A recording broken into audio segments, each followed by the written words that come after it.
زندگی کا بھروسہ نہیں ہے زندگی ان الحمد للہ نحمده ونستعينه ونستغفره ونعوذ بالله من شرور انفسنا ومن سيئات اعمالنا من يهده الله فلا مضل له ومن يضلل فلا هادي له وأشهد أن لا إله إلا الله وحده لا شريك له وأشهد أن محمدا عبده ورسوله أعوذ بالله السميع العليم من الشيطان الرجيم من همزه ونفخه ونفسه بسم الله الرحمن الرحيم يا أيها الذين آمنوا اتقوا الله حق تقاته ولا تموتن إلا وأنتم مسلمون يا أيها الناس اتقوا ربكم الذي خلقكم من نفس واحدة وخلق منها زوجها وبث منهما رجالا كثيرا ونساء واتقوا الله الذي تساءلون به والأرحام إن الله كان عليكم رقيبا يا أيها الذين آمنوا اتقوا الله وقولوا قولا سديدا يصلح لكم أعمالكم ويغفر لكم ذنوبكم ومن يطع الله ورسوله فقد فاز فوزا عظيما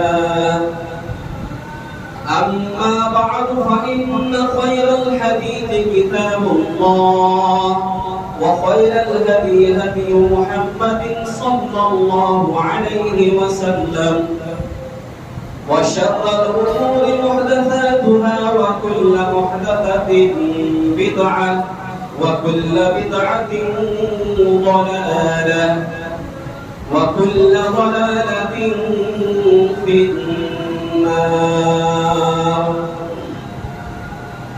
وقال الله تبارك وتعالى في كلامه المجيد بسم الله الرحمن الرحيم بل تؤثرون الحياة الدنيا والآخرة خير وأبقى وقال النبي صلى الله عليه وسلم لو كانت الدنيا تعدل عند الله جناح بعوضة ما سقى الكافر ما سقى كافرة منها شربة ماء رواه الترمذي محترم حاضرین جمعہ بزرگان دین علماء کرام نوجوان دوستوں عزیز اور معصوم بچوں تمام طرح کی تعریف توصیف حمد و ثنا کبریائی بڑائی بزرگی اس اللہ رب العالمین کے لیے ہے جو تنہا تنہا خالق مالک و مدبر الامور ہے بعدہ بے شمار انگنت درود و سلام نازل ہو اللہ تعالیٰ کے پاکیزہ نبیوں اور رسولوں پر خصوصی طور پر ہمارے آخری پیغمبر جناب محمد رسول اللہ صلی اللہ علیہ وسلم پر اللهم صل على محمد وعلى آل محمد كما صليت على إبراهيم وعلى آل إبراهيم إنك حميد مجيد اللهم بارك على محمد وعلى آل محمد كما باركت على إبراهيم وعلى آل إبراهيم إنك حميد مجيد معزز حاضرین جمعہ آج کی اس مبارک گھڑی میں جس عنوان کے ساتھ میں آپ کے سامنے حاضر ہوا ہوں وہ ہے حقارت دنیا کی حقیقت کیا ہے کہ دنیا کس چیز کا نام ہے؟ انشاءاللہ آج کی اس مبارک گھڑی میں اسی دنیا کی حقیقت کو آپ کے سامنے قرآن و حدیث کے حوالے سے رکھنے کی کوشش کروں گا۔ اللہ تعالیٰ سے دعا ہے کہ اللہ تعالیٰ مجھے صحیح اور صاف کتاب و سنت کے دلائل کی روشنی میں اس حقیقت کو واضح کرنے، پھر مجھے اور تمام سامعین کو مکمل طور پر عمل کرنے کی توفیق عطا فرمائے، آمین۔ محترم بھائیوں، دنیا نے آج تک کسی کو بخشا نہیں ہے۔ دنیا نے نہ نبیوں کو بخشا ہے اور نہ ولیوں کو بخشا ہے۔ دنیا نے نہ کسی ظالم کو بخشا ہے نہ کسی مظلوم کو بخشا ہے۔ دنیا نے نہ کسی بڑے کو بخشا ہے نہ کسی چھوٹے کو۔ دنیا نے نہ کسی مرد کو چھوڑا ہے نہ عورت کو۔ ہر انسان کو اپنے آغوش میں لیا ہے اور لیتا ہی رہے گی دنیا، اور ساتھ ہی ساتھ یہ دنیا اپنے آغوش میں لے کر کے ہر انسان کو آخرت کی منزل کی طرف اسے روانہ کرتی ہے۔ یہ دنیا کا اصول ہے، یہ دنیا کا ضابطہ ہے۔ جو بھی دنیا میں آیا ہے، چاہے وہ دنیا میں رہنے والا کتنا ہی اونچے بول بولنے والا کیوں نہ ہو، چاہے وہ کتنی ہی عظیم المرتبت والا کیوں نہ ہو، چاہے وہ ان کا مقام سماعیت تک پہنچتا کیوں نہ ہو، لیکن ہر حال میں اس دنیا سے جانا ہے۔ کیا ہمیں اور آپ کو معلوم ہے اگر دنیا میں کسی کو رہنے کا حق حاصل ہوگا، جناب محمد رسول اللہ صلی اللہ علیہ وسلم جن کی محبت، جن کی اس عظمت، جن کا احترام دنیا کرتی ہے، کیا دنیا نے اسے نہیں چھوڑا؟ نہیں، وہ بھی اس دنیا کو خیر آباد کہتے ہوئے ہمیشہ ہمیشہ کے لیے آخرت کے لیے روانہ ہو گئے۔ میرے بھائیوں، یہ دنیا آرزو، تمناؤں اور خواہشات پوری کرنے کی جگہ نہیں ہے۔ یہاں آرزویں، تمناؤں کی، خواہشوں کی قربانیاں دی جاتی ہے۔ اللہ تبارک و تعالیٰ نے جناب محمد رسول اللہ صلی اللہ علیہ وسلم کے سامنے پیشکش کی اور کہا کہ محمد صلی اللہ علیہ وسلم اگر آپ چاہیں کہ اس احد پہاڑ کو آپ کے لیے سونا بنا دیا جائے، لیکن نبی کریم صلی اللہ علیہ وسلم نے دنیا کی حقیقت کو جانتے ہیں، اس لیے آپ نے اسے بلایا اور کہا کہ ہمیں وہ دنیا نہیں چاہیے جس میں انسان دھوکے میں رہے۔ میرے بھائیوں، یہ دنیا میں بہت سارے انسانوں کو آپ نے دیکھا ہے جو اپنے ارمانوں کے خواب سجانے کے لیے، اپنے رہنے کے لیے خوبصورت سا گھر بناتا ہے، بہترین محل اور منزل تعمیر کرتا ہے، خوبصورت انداز میں سے سجاتا ہے، لیکن اپنے ارمانوں کے خواب سجانے اور اس کو پورے کرنے سے پہلے یہ دنیا سے ہمیشہ ہمیشہ کے لیے الوداع کہہ کر چلے جاتا ہے۔ وہ موت کی آغوش میں چلے جاتا ہے اور چند کپڑے میں لپیٹ کر وہ منومن مٹی کے اندر اسے دفن کر دیا جاتا ہے، اور اس کی نگاہوں کے سامنے اسے بنے ہوئے محل ہوتا، وہ محل ہو گھر، وہ مکان ہرے کے دہرے رہ جاتا ہے۔ یعنی یہ دنیا ارمانوں کے پورے ہونے اور خواہشات کی تکمیل کے لیے نہیں۔ آئیے، یہ دنیا آخرت کے بالمقابل، آخرت کے معاملے میں یا آخرت کے مطابق یا آخرت کے اعتبار سے دنیا کی کیا حیثیت ہے، دنیا کا کیا مقام ہے، رب کائنات نے سورہ الحدید آیت نمبر 20 کے اندر یوں تذکرہ فرمایا ہے: اعلموا انما الحیاة الدنیا لعب ولہو وزینۃ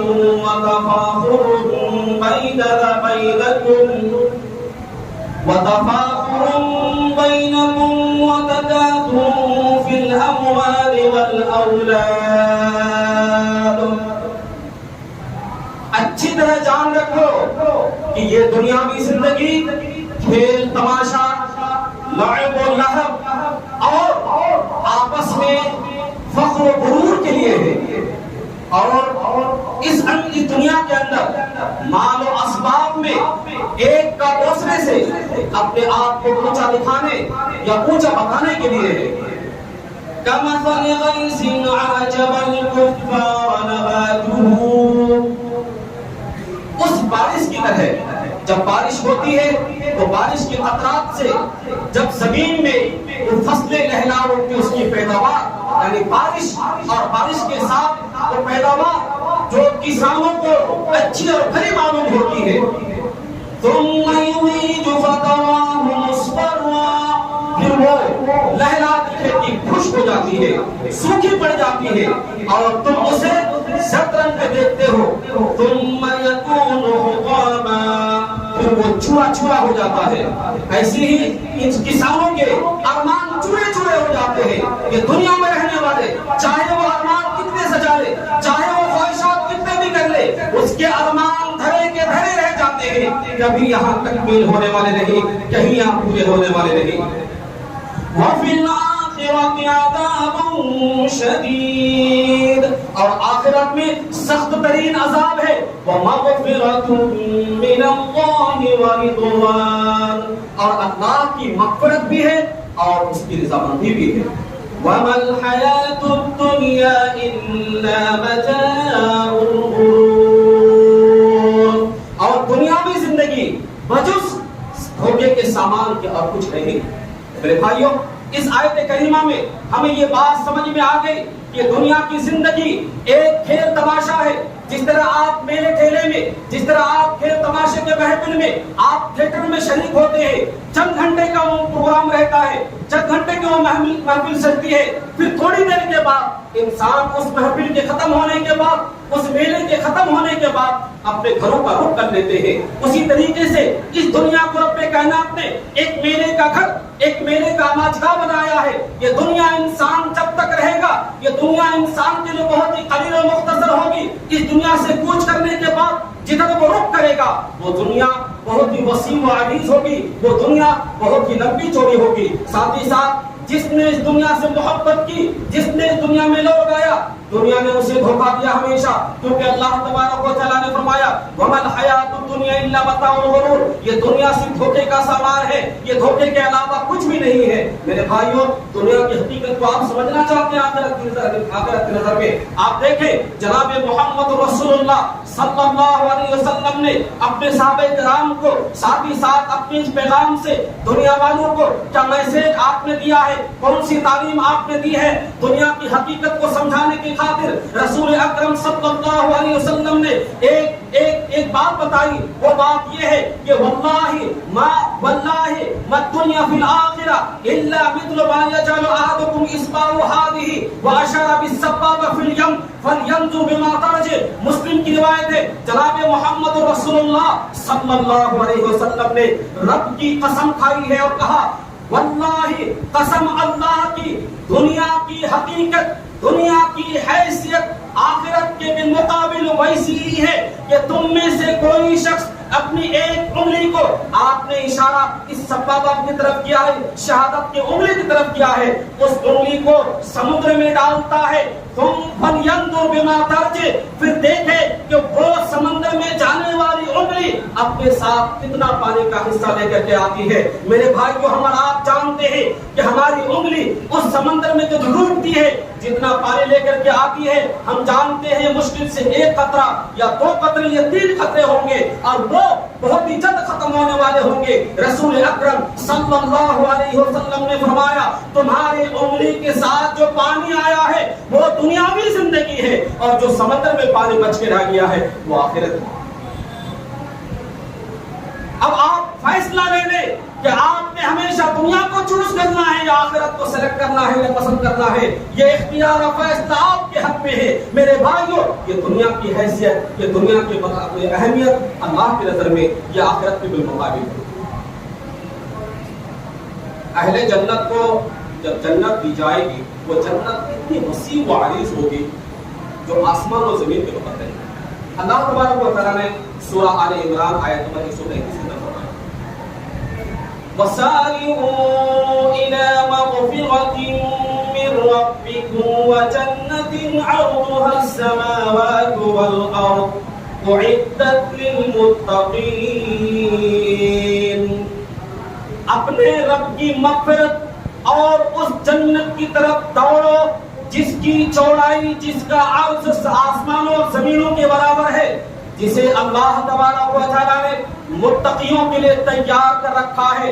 میرے بھائیوں، رب کائنات نے اہل ایمان کے لیے جو جنت تیار کر رکھی ہے، جنت میں جو نئے محل ملیں گے وہ محل اتنا وسیع و عریض ہوگا جس طرح کے آسمان اور زمین کے فاصلے ہیں، آسمان اور زمین کے بقدر اتنی چوڑائی والی جنت ملے گی، اتنی وسیع و عریض جنت ملے گی۔ اب اندازہ کر سکتے ہیں کہ جنت اور آخرت کے مقابلے میں دنیا کی کیا حیثیت اور حقیقت ہے۔ آئیے میں آپ کو سمجھاتا ہوں کہ دنیا ایک انتہائی گھٹیا اور حقیر چیز ہے، انتہائی گھٹیا اور حقیر چیز ہے. اسے سمجھنے کے لیے میں حدیث کا سہارا لیتا ہوں. حضرت جابر بن عبداللہ رضی اللہ تعالیٰ عنہ راوی حدیث ہے، فرماتے ہیں کہ رسول اللہ صلی اللہ علیہ وسلم کا گزر مدینے کی کسی بازار سے ہوا. آپ مدینے کی کسی بازار سے گزرے اور اس وقت چند صحابہ کرام آپ کے ساتھ موجود تھے. نبی کریم صلی اللہ علیہ وسلم کا گزر بکری کے مرے ہوئے ایک میمنے یا ایک بچے کے پاس سے ہوا تو آپ نے اس بکری کے کان کو اس مرے ہوئے بچے کے کان پکڑ کر کے آپ نے اٹھایا اور صحابہ کرام سے مخاطب ہوئے. صحابہ کرام کو خطاب آپ نے کر کہا ایکم یحب ان ھذا لہ بدرہم، تم میں سے کون ہے جو اسے ایک درہم کے عوض لینا چاہے گا، ایک درہم کے بدلے لینا چاہے گا.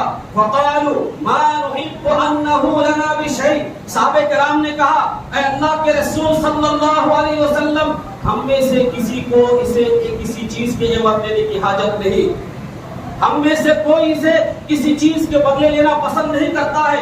رسول اکرم صلی اللہ علیہ وسلم نے مزید صحابہ نے مزید فرمایا ما نصنع به، اسے ہم لے کر کیا کریں گے؟ تب اللہ کے رسول صلی اللہ علیہ وسلم فرمایا اتحبون انه لکم، کیا تم چاہتے ہو کہ تمہیں اسے بلا قیمت مل جائے، بلا کسی عوض کے مل جائے؟ تم پسند کرتے ہو اسے فری بلا کسی چارج کی مل جائے؟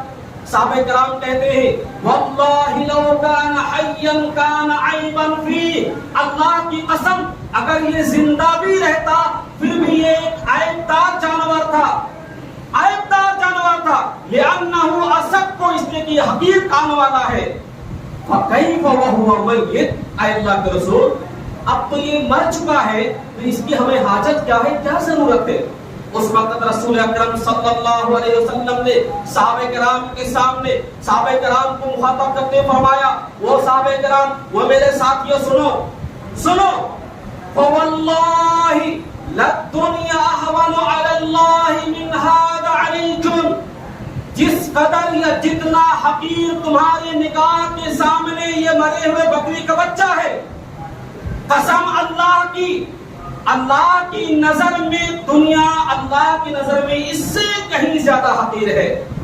میرے بھائیوں، نبی کریم صلی اللہ علیہ وسلم نے اس دنیا کو ایک مرے ہوئے بکری کی بچے سے تشبیہ دی ہے، اس سے کہیں زیادہ حقیر بتایا ہے.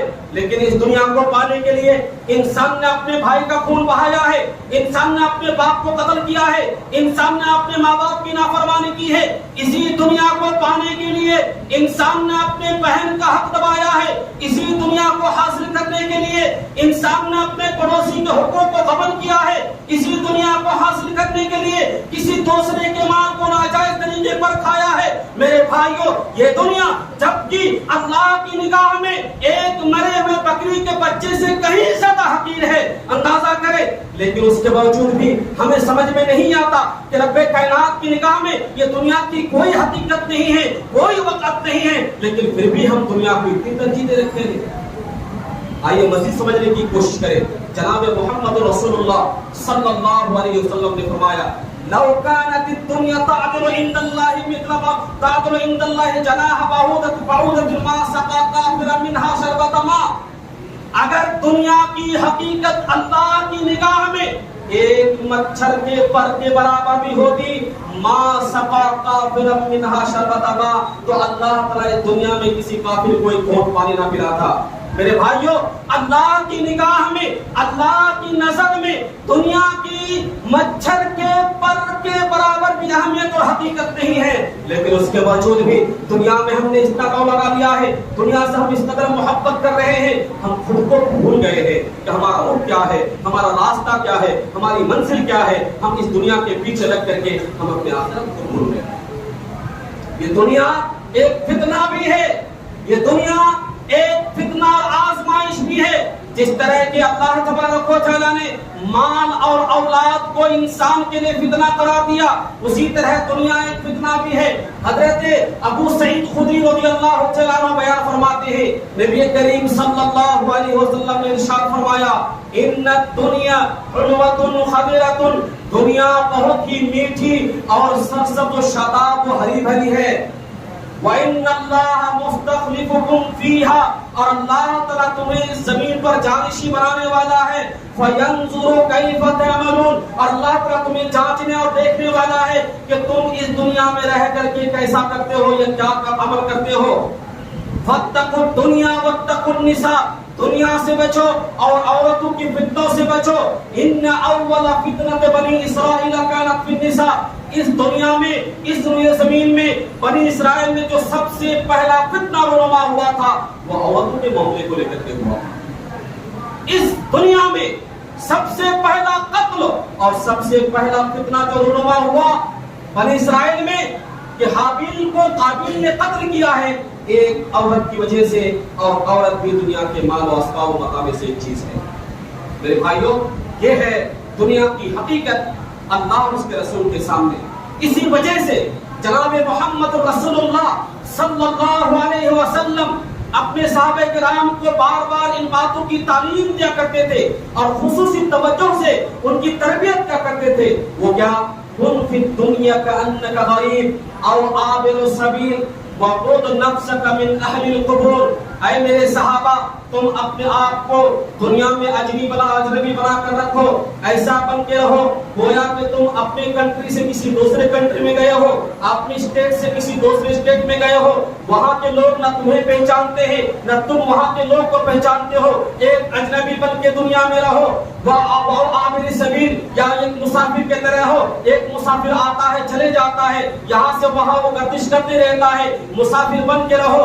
وَقُودُ نَفْسَكَ مِنْ أَهْلِ الْقُبُورِ، اور اپنے آپ کو قبر والوں میں شمار کرو. میرے بھائیوں اور دوستو، اگر آپ دنیا میں اجنبی بن کر رہیں گے، دنیا کی رعنائی اور رنگینیوں سے بچ جائیں گے، دنیا کے فتنوں سے بچ جائیں گے، دنیا کی آزمائش سے بچ جائیں گے، دنیا کی مصیبت سے بچ جائیں گے، دنیا میں الجھنے سے بچ جائیں گے اور آخرت آپ کی بن جائیں گی. اگر دنیا میں الجھ کے رہ گئے، دنیا میں اپنے آپ کو غافل کر دیے، آخرت سے دور ہو گئے، تو یاد رکھیں قیامت آپ کو معاف نہیں کرے گی.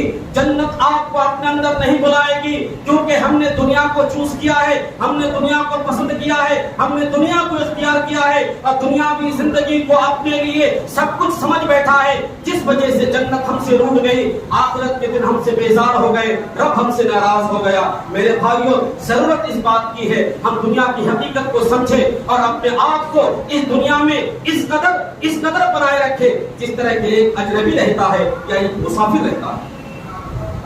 نبی کریم صلی اللہ علیہ وسلم کی بے رغبتی اور بے رخی دنیا سے کیا تھی، آپ چند واقعات سے اندازہ لگا سکتے ہیں.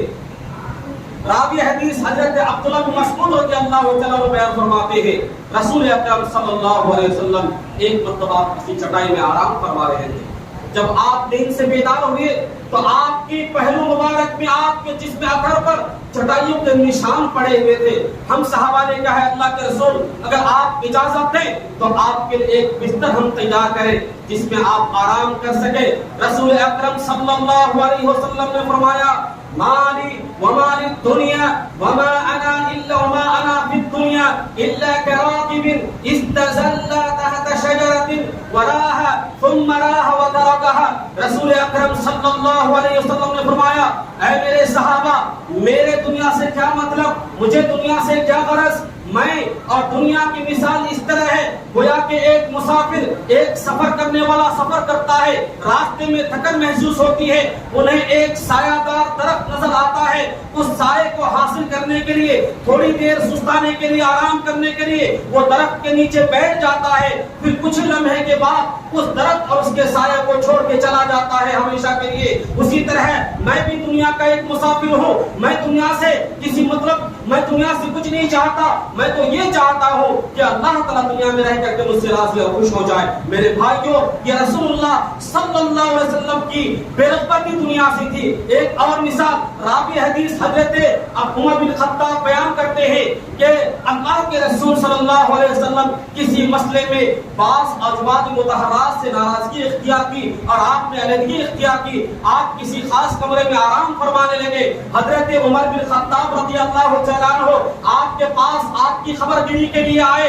آپ چٹائی پہ آرام فرما رہے ہیں, آپ کے جسم اثر پر وہ چٹائی کے نشان پڑے ہوئے ہیں. حضرت عمر بن خطاب کیونکہ نبی سے بہت زیادہ محبت کرنے والے, نبی کی محبت کو اپنی جان و مال کو قربان کرنے والے صحابی, انہوں نے دیکھا کہ نبی کے جسم اثر پر یہ چٹائی کے داغ و نشان پڑے ہیں, رونے لگ گئے. جناب محمد رسول اللہ صلی اللہ علیہ وسلم نے فرمایا, اے عمر تمہیں کس چیز نے رلایا ہے, تم کیوں روتے ہو, وجہ تو ذرا بتاؤ. حضرت عمر بن خطاب رضی اللہ تعالیٰ عنہ کہنے لگے, اے اللہ کے رسول, یہ قیصر و کسریٰ یہ حکومتیں اللہ کا باغی ہے, اللہ کا نافرمان ہے, اللہ کے دشمن ہے, اس کے باوجود بھی ان کے پاس یہ مال و متاع, یہ اسباب ہے, یہ دنیا ہے, اور آپ نبی ہونے کے باوجود بھی آپ کی یہ حالت ہے. جناب محمد رسول اللہ صلی اللہ علیہ وسلم نے حضرت عمر بن خطاب کو تسلی دیتے ہوئے فرمایا, اما ترضى ان تكون لهم الدنيا ولنا الاخرة. اے عمر, کیا تم اس بات سے خوش اور راضی نہیں ہو کہ یہ دنیا ان کے لیے ہو اور آخرت ہمارے لیے؟ سبحان اللہ. اندازہ کریں, یہ دنیا کتنی حقیر ہے. میرے صحابی چھوڑ دو, یہ دنیا چند لمحے کی ہے, یہ دنیا ان کے لیے ہے, اور ہمیشہ کی گھر ہمارے لیے ہو جائے تو اس بات سے راضی اور خوش نہیں. میرے بھائیوں, یہ صحابہ کرام, یہ نبیوں کی, یہ نبی کی, یہ صحابہ کرام کی سوچ تھی. اللہ تبارک و تعالیٰ نے دنیا کی حقیقت کو بیان کیا ہے. دنیا ایک دھوکے کا سامان ہے, دنیا ایک زیبائش کا سامان ہے, دنیا ایک کھیل تماشا ہے. میرے بھائیوں, اگر اس دنیا کی زندگی میں الجھ کے رہ گئے تو آخرت بھول جاؤ گے. جب آخرت بھول جاؤ گے تو وہاں مددگار کوئی نہیں ہوگا, وہاں ہماری ہیلپ کے لیے کوئی نہیں آنے والا. نیز دنیا کی حقیقت, دنیا کے سامنے آخرت کی کیا اہمیت ہے, اس کو ہم ذرا دیکھتے ہیں. رب کائنات نے سورہ اعلیٰ کے اندر فرمایا, بل تؤثرون الحیاة الدنیا والآخرة خیر وابقا. ارے تم تو دنیاوی زندگی کو ترجیح دیتے ہو, تم دنیاوی زندگی کو ترجیح دیتے ہو, اور آخرت تو اس سے کہیں زیادہ بہتر ہمیشگی والا کرتے ہیں. میرے بھائیوں, ہم نے دنیا کو چوائس کیا ہے, ہم نے دنیا کو پسند کیا ہے. یہ دنیا چند لمحے میں ختم ہونے والی ہے, اور جو ہمیشگی کا گھر ہے, جو ہمیشہ باقی رہنے والی زندگی ہے, وہ آخرت کی زندگی ہے. اور سب سے بڑی کامیابی بھی تو وہ ہے, کوئی انسان دنیا کے فتنے سے بچ کر کے اللہ کے عذاب علیم سے بچ جائے, دردناک عذاب سے بچ جائے, جہنم سے بچ جائے, اور جنت میں داخل کر دیا جائے. دنیا اور آخرت کی سب سے بڑی کامیابی ہے. نیز دنیا کی حقیقت, آخرت کی اہمیت دنیا کی نظر میں کیا ہے, آپ دیکھتے ہیں. اللہ تبارک و تعالیٰ نے سورہ آل عمران کے اندر فرمایا, قل أنبئكم بخير من ذلكم للذين اتقوا عند ربهم جنات تجري من تحتها الأنهار خالدين فيها وأزواج مطهرة ورضوان من الله والله بصير بالعباد. اے نبی, آپ کہہ دیں, کیا تمہیں میں اس سے زیادہ بہتر چیز میں بتاؤں؟ وہ یہ ہے کہ تقویٰ کرنے والوں کے لیے, تقویٰ اختیار کرنے والوں کے لیے, متقیوں کے لیے ان کے رب کے پاس ایسی جنتیں ہیں جن کے نیچے نہریں جاری ہیں, جہاں وہ ہمیشہ ہمیشہ رہیں گے. وہاں ان کے لیے پاکیزہ بیویاں ہیں, اور اللہ کی رضامندی بھی ہے, اور سب بندے سے اللہ تعالیٰ خبر ہے, اللہ تعالیٰ دیکھا. میرے بھائیوں, یہ ہے دنیا اور یہ ہے آخرت. دنیا کو آپ چھوڑیں, آخرت کے پیچھے چلیں. یہ دنیا دار العمل ہے, یہ دنیا دار المحن ہے. اس دنیا کی حقیقت کو سمجھنے کے بعد جو بھی انسان اس دنیا سے رو لگائے گا, اس دنیا سے محبت کرے گا, سمجھے کہ وہ دنیا کا سب سے بڑا نادان اور بیوقوف انسان ہے, جو چھوٹے سی زندگی کے لیے وہ ہمیشہ کی زندگی کو قربان کر رہے ہیں. میرے بھائیوں, یہ خواہشات کو چھوڑے, یہ خواہشات کے پیچھے چھوڑے, دنیا کی زیب و زینت کے پیچھا چھوڑے, اور ہمیشہ آخرت کو بنانے کی کوشش کرے, رب کو خوش کرنے کی کوشش کرے. جناب محمد رسول اللہ صلی اللہ علیہ وسلم کی محبت پہ قربان ہونے کو تیار ہو جائے. آپ کی زندگی کو, آپ کے اقوال و افعال کو اپنی زندگی کا مشعل راہ بنائے اور اپنی زندگی کو بہتر سے بہتر بنانے کے لیے ہمیں ہمیشہ قرآن کی تعلیم حاصل کرنی ہے. ہمیں ہمیشہ جناب محمد رسول اللہ صلی اللہ علیہ وسلم کے فرمودات پڑھنے ہیں. ہمیں ہمیشہ صحابہ کرام کی زندگی کا مطالعہ کرنا ہے. جب یہ ساری چیزیں ہمارے نظروں کے سامنے ہوگی تو دنیا کی حقیقت ہم جانیں گے. جب دنیا کی حقیقت کو ہم سمجھ جائیں گے تو انشاءاللہ ہم آخرت سے محبت کرنے لگ جائیں گے اور دنیا سے ہماری نفرت ہو جائے گی. اللہ تبارک و تعالیٰ سے دعا ہے کہ اللہ تبارک و تعالیٰ ہمیں رہتی دنیا تک اس دنیا میں جب تک تو ہمیں زندہ رکھ, ہمیں دنیا کی حقیقت کو سمجھتے ہوئے دنیا کے تمام خرافات سے, دنیا کے تمام شرک و بدعات سے, دنیا کی تمام برائیوں سے, دنیا کی رعنائی اور انگیزیوں سے اللہ کو ہماری حفاظت فرما. اے اللہ تو ہمیں ایمان کا ثابت قدم عطا فرما. اے اللہ تو ہمیں عقیدہ توحید سے محبت کرنے والا, اے اللہ تو ہمیں کتاب و سنت کے مطابق زندگی گزارنے والا بنا کے رکھ. اے اللہ تو ہمیں ایمان کی روشنی میں چلنے, کتاب و سنت کے منہج پر چلنے, سلف صالحین کے طریقوں کو اختیار کرنے کی توفیق عطا فرما. اے اللہ تو ہمارے گناہ کا پاک و معاف عطا فرما.